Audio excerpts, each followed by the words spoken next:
नमस्कार, मेरा चैनल में सभी का स्वागत है।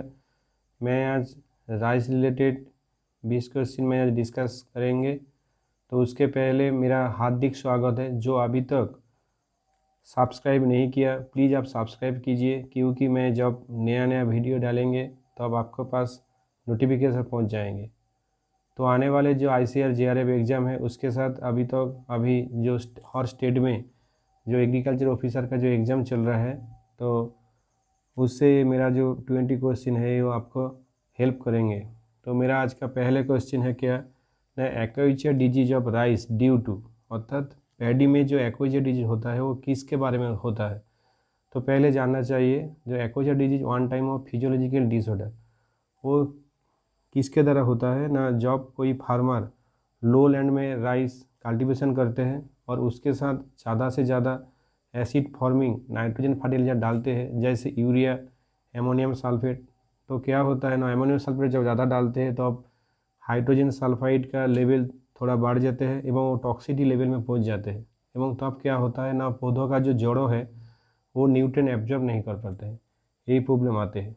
Next question, aroma in basmati rice due to, अर्थात जो सेंटेड वैरायटी है राइस का, तो उसमें जो स्मेल आते हैं वो किस केमिकल के द्वारा आते हैं, वो है 2-एसिटाइल 1-पाइरोलाइन। Next question, how much percentage silica content in rice husk, rice husk में सिलिका परसेंटेज कितना होता है ना, वो होता है 15 से 18%। Next question, oil content in parboiled rice bran, जो राइस जो पारबॉइल करना होता है तो उसमें ऑयल परसेंटेज कितना होता है ना, वो 20 से 28% होता है। Next question, which are killer disease of rice, जो राइस में जो किलर डिजीज नाम से जो पूरी पहचान है, तो वो किस के द्वारा होता है ना, वो बैक्टीरिया से द्वारा होता है, जिसका नाम है BLB, bacteria leaf blight.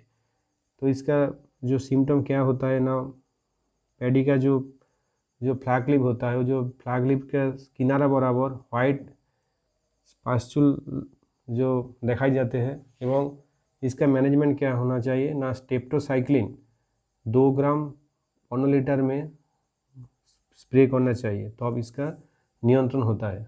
Next question, which of the following is used as a successful bio fertiliser in Indian rice field, तो हमारा जो इंडियन फार्मर वो पैडी में कौन बायो फर्टिलाइजर इस्तेमाल करता है ना, वो है एजोला पिनेट। तो एजोला इस्तेमाल करने से लगभग हर एकड़ में 20 से 25 kg नाइट्रोजन सोइल में ऐड होता है। Next question, the most critical stage of irrigation on paddy crop, अर्थात पैडी में सबसे कौन स्टेज जो महत्वपूर्ण होता है जहाँ पानी देना ज़रूरत है। तो यहाँ चारों ऑप्शन है, tillering stage, ripening stage, PI stage एवं फ्लावरिंग स्टेज। तो इसका सही आंसर होगा PI स्टेज। PI स्टेज का फुल नाम क्या है ना, पेनिकल इनिशिएशन, अर्थात जब पेनिकल क्रिएट होता है, बस पेनिकल स्टार्ट होता है, वो किस समय से शुरू होता है ना, जब पैडी सोइंग से लगभग 55 दिन से बाद PI स्टेज आते हैं।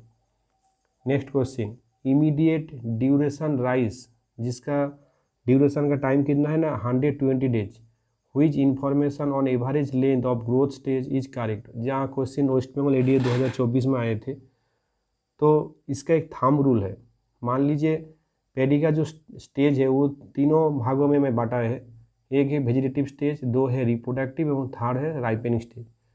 तो पैडी का जो ड्यूरेशन है वो मान लीजिए 100 डेज, 120, 150 जो भी होना, तो उसमें रिप्रोडक्टिव एवं राइपनिंग स्टेज फिक्स्ड होता है। और वेजिटेटिव स्टेज मान लीजिए यहाँ 120 दिन, तो 60 डेज होगा। मान लीजिए 150 डेज का जो ड्यूरेशन होता है, तो अब क्या होगा ना 19 डेज होगा। तो इसका सही आंसर पहला ऑप्शन होगा। नेक्स्ट क्वेश्चन, डेपोंग और tray nursery of rice require, जो डेपोंग मेथड राइस रिक्वायर में एक्चुअली कौन ऑप्शन सही है, ये भी क्वेश्चन आए थे वेस्ट बंगाल ADA 2024 में। इसका ऑप्शन क्या क्या है ना, लेस स्पेस मोर टाइम, जहाँ पेस कम लगते हैं टाइम ज़्यादा लगता है। सेकेंड ऑप्शन में क्या है ना, मोर पेस लेस टाइम, पेस भी ज़्यादा लगते हैं टाइम कम लगते हैं, ये भी ऑप्शन सही नहीं है। थर्ड ऑप्शन क्या है ना, लेस पेस लेस टाइम, अर्थात पेस कम लगते हैं और टाइम भी कम लगते हैं, यही ऑप्शन सही होगा।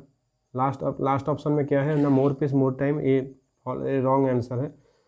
ये एक्चुअली डेपोंग मेथड कब करना चाहिए ना, जब मान लीजिए आप पैडी का जो नर्सरी ग्रोथ किया, किसी बाढ़ आए थे बा ड्रॉट कंडीशन में आपका डैमेज हो गया, तो आप डेपोंग मेथड ऐसा है जहाँ बहुत कम दिन लगते हैं, 12 डेज लगते हैं, एवं उसका एरिया भी कम लगते हैं, जहाँ 25 से 30 मीटर स्क्वायर नर्सरी रिक्वायर पर 1 हेक्टेयर के लिए। नेक्स्ट क्वेश्चन, ये extra long variety rice is called its size, अर्थात जो राइस का जो लॉन्ग वेराइटी है उसका जो राइस में लेंथ कितना होना चाहिए ना, वो है 7 मिलीमीटर से ज़्यादा होना चाहिए।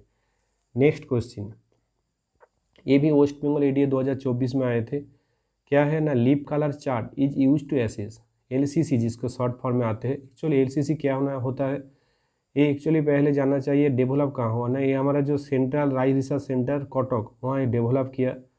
ये एक्चुअली एक प्लास्टिक का एक फॉर्मेट है जिसका रुपीज़ पर 80 से 100 रुपीज़ है। उसमें 5 कलर, ये ग्रीन कलर का एक है, मतलब स्टेपल है प्लास्टिक के ऊपर। एक्चुअली वो जब धान जब मैं रोपाई कर देता है व ट्रांसप्लांट कर देते हैं, उसका 10-15 दिन बाद से मैं इस्तेमाल करना चाहिए। जो एक्चुअली प्लांट के साथ, प्लांट का जो लीफ कलर, उसके साथ ये लीफ कलर चार्ट मैचिंग करना चाहिए, जो कितना परिमाण नाइट्रोजन देना चाहिए, एवं इस इस्तेमाल करने से 25% नाइट्रोजन बचते हैं। Next question, when direct sown rice is compared to transplanted rice of the same variety in same season at same location, then which statement is true? ये क्वेश्चन हमारा आए थे वेस्ट बंगाल एडीए 2024 में। यहाँ एक्चुअली क्या बोला थे ना, वेराइटी सेम है, लोकेशन भी सेम है, और दोनों जो राइस का जो मेथड थोड़ा सेपरेट है। एक में डायरेक्ट सोइंग हुआ, और एक में ट्रांसप्लांटिंग किया। तो इसमें जो नीचे जो ऑप्शन दिया था, इसमें ऑप्शन से कौन ऑप्शन सही है? ऑप्शन क्या था पहले ना, longer life duration of direct sown rice, more weed infestation in transplanted rice, less grain yield in direct sown rice, dry nursery required for direct sown rice. पहले ऑप्शन क्या दिया था, longer life duration of direct sown rice. Longer life duration तो नहीं होगा, क्योंकि ये तो यहाँ से तो ट्रांसप्लांटिंग नहीं हो रहा है, तो यहाँ से ट्रांसप्लांटिंग से लगभग 10 से 20 दिन कम लगेगा टाइम। नेक्स्ट ऑप्शन क्या था ना, मोर weed infestation in transplanted rice. ये तो कभी नहीं हो सकता है, जब कोई ट्रांसप्लांटिंग होगा तब जो खरपतवार बहुत कम आते हैं। नेक्स्ट ऑप्शन है less grain yield in direct sowing, जब डायरेक्ट सोइंग करेंगे तब लेस ग्रेन यील्ड होगा, अर्थात जो उत्पादन बहुत कम होगा। यही ऑप्शन सही है। Next question 13, in rice field which combination is best for nitrogen fertiliser, अर्थात जो राइस फील्ड में किस कंडीशन में नाइट्रोजन फर्टिलाइजर देना व कौन किस टाइप नाइट्रोजन फर्टिलाइजर देना तो सही होगा। यहाँ ऑप्शन दिया था जो ammonium sulphate applied in reduced zone, first option. Second option, sodium nitrate is applied in oxidise zone. Option third, both A1 and 2 option correct. Fourth है नॉन ऑफ द डी। ये क्वेश्चन थोड़ा मैं thinking लगाकर मैं ये question दिया था। जो ammonium sulphate, actually ammonium sulphate oxidise zone में देगा तो क्या होगा ना, वो क्या होगा ना, डिनाइट्रिफिकेशन हो जाएगा, तो अब वो रिड्यूसन जोन में देना चाहिए। और सोडियम नाइट्रेट, जितना भी sodium nitrate is applied oxidise, अर्थात जहाँ ऑक्सीजन लेवल है वहीं पर सोडियम नाइट्रेट बाद जितना भी नाइट्रेट लेवल का जो फर्टिलाइजर है वहाँ उसमें डालना चाहिए। तो इसका ऑप्शन सही थ्री का क्वेश्चन सही होगा।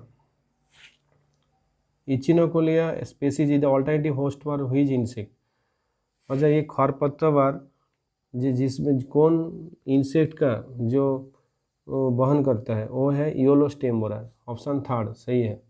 Next question, ufra disease and rice crop caused by, ufra disease rice में किसके बारे में होता है ना, ये वन टाइप ऑफ निमाटोड का द्वारा होता है। जो निमाटोड का नाम क्या है ना, डिटिलेचनस अंगुस्टस।